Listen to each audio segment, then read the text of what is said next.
नरेंद्र मोदी ने हरियाणा और जम्मू कश्मीर विधानसभा चुनाव के नतीजों पर मंगलवार शाम पार्टी कार्यकर्ताओं को दिल्ली स्थित भाजपा मुख्यालय में संबोधित किया। अपने 35 मिनट के भाषण में उन्होंने नौरात, धारा 370, डबल इंजन की सरकार, जनता की पसंद, कांग्रेस की राजनीति, खेल, श्री अन्न पर बात की। पीएम मोदी ने कहा कि जनता के सामने कांग्रेस की पोल खुल चुकी है, उनका डिब्बा गोल हो गया है। सरकार से बाहर होते ही कांग्रेस जल बिन मछली जैसी हो जाती है। पहले कांग्रेस सोचती थी कि वो चाहे काम करे या न करे, लोग तो उसको वोट देंगे, लेकिन अब कांग्रेस की पोल खुल चुकी है, उसका डिब्बा गोल हो चुका है। साथियों, कांग्रेस सत्ता को अपना जन्मसिद्ध अधिकार मानती है। सरकार में ना रहने पर कांग्रेस की हालत जल बिन मछली जैसी हो जाती है। वो समाज में जाति का जहर फैला रही है, अलग अलग वर्गों को भड़का रही है। कांग्रेस परजीवी पार्टी है। हरियाणा और जम्मू कश्मीर में 54 दिन की चुनावी कशमकश के नतीजे मंगलवार को आए। दोनों राज्यों में 90 विधानसभा सीटें हैं और बहुमत का आंकड़ा 46। मैं तमन्ना द संकेत लाइव में आप सभी दर्शकों का स्वागत है। हरियाणा में भाजपा 48 सीटें जीतकर रिकॉर्ड तीसरी बार सरकार बनाने जा रही है।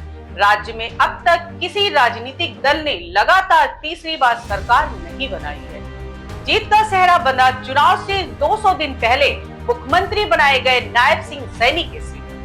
चुनाव से पहले ही तय था कि पार्टी जीती तो अगले सीएम नायब ही होंगे। बताया जा रहा है कि उनका शपथ ग्रहण समारोह 12 अक्टूबर को विजयदशमी पर होगा। हरियाणा में भूपेंद्र हुड्डा की अगुवाई में लड़ रही कांग्रेस 37 सीटें हासिल कर पाई। जम्मू कश्मीर में 10 साल बाद हुए चुनाव में जम्मू कश्मीर नेशनल कॉन्फ्रेंस और कांग्रेस गठबंधन सरकार बनाने जा रहा है। 54 साल के उमर अब्दुल्ला सीएम होंगे। उनकी शपथ की तारीख अभी तय नहीं है। कांग्रेस नेशनल कॉन्फ्रेंस गठबंधन ने 48 सीटें हासिल की। भाजपा 29 सीटों पर जीती। 15 साल पहले 2009 में भी कांग्रेस और एनसी गठबंधन की सरकार बनी। तब उमर 38 साल के थे और राज्य के सबसे युवा मुख्यमंत्री बने थे। हरियाणा में जिस तरह कांग्रेस को हार मिली है और जिस तरह बीजेपी के प्रत्याशियों को जाट सीटों पर वोट मिले हैं, उसका सीधा मतलब है कि जाति जनगणना का मुद्दा नहीं चला है। हरियाणा में ओबीसी वोटर्स ने बीजेपी का साथ पूरी ईमानदारी के साथ दिया है। विनेश फोगाट का मुकाबला बीजेपी के एक ओबीसी कैंडिडेट से था। बीजेपी को भी ऐसा लग रहा था कि योगेश बैरागी कहीं विनेश फोगाट के सामने टिक नहीं रहे हैं, इसलिए ही शायद बीजेपी ने यहाँ कम ध्यान दिया। पर विनेश फोगाट के मुकाबले योगेश को केवल 6000 वोट कम मिले हैं। आखिरी फेज की वोटिंग के बाद 5 अक्टूबर को एग्जिट पोल आए। 12 सर्वे एजेंसियों ने हरियाणा के लिए पोल किए। सभी पोल्स में कांग्रेस की सरकार का अनुमान लगाया गया। एक पोल में कांग्रेस को 59 सीटें मिलने के आसार थे, लेकिन नतीजों में सारे पोल फेल हो गए।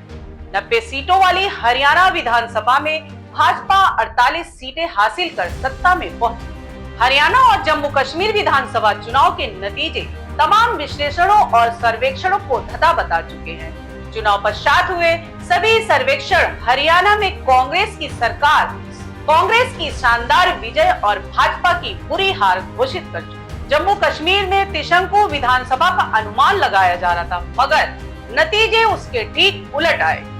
जम्मू कश्मीर के लोगों ने पीपल्स डेमोक्रेटिक पार्टी को नकार दिया। भाजपा को भी जम्मू कश्मीर से जैसी बढ़त की उम्मीद थी वह पूरी नहीं हुई। कांग्रेस और नेशनल कॉन्फ्रेंस ने मिलकर जरूरी बहुमत से अधिक सीटें जीत ली है, मगर तमाम चुनाव विश्लेषक और सर्वेक्षक हैरान हैं कि हरियाणा में भाजपा का जादू कैसे चल गया। बहुत सारे लोगों को अब तक नतीजों पर यकीन नहीं हो रहा है, इसलिए कि चुनाव घोषणा से पहले ही हरियाणा में भाजपा का विरोध शुरू हो गया था। कुछ महीने पहले हुए लोकसभा चुनाव में भी भाजपा की सीटें घटकर आधी रह गई थी। विधानसभा चुनाव में सत्ता विरोधी लहर साफ देखी जा रही थी, मगर चुनाव दो ध्रुवी हो गया था। टिकट बंटवारे के वक्त भाजपा कार्यकर्ताओं में पहली बार विद्रोह का स्वर भी फूटा था। कुछ नेता भाजपा छोड़कर कांग्रेस में लौट आए थे। इस तरह इस चुनाव को लेकर भाजपा भी संदेह से भरी हुई। हरियाणा में किसान, नौजवान, पहलवान और संविधान का मुद्दा कांग्रेस ने बढ़ चढ़कर उठाया था। इसका असर भी नजर आ रहा था। किसानों और पहलवानों के मुद्दे पर कई जगह भाजपा नेताओं का बहिष्कार भी देखा गया।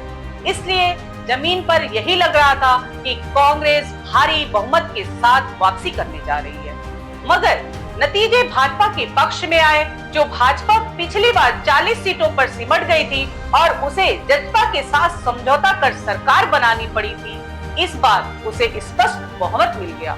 छोटे दलों ने जो वोट अपने पाले में खींचे, वे अगर मिल जाते तो कांग्रेस की जीत निश्चित थी। मगर भाजपा ने चुनाव से कुछ समय पहले मुख्यमंत्री बदलकर और गैर जाट वोट को आकर्षित कर अपनी शानदार विजय सुनिश्चित कर ली।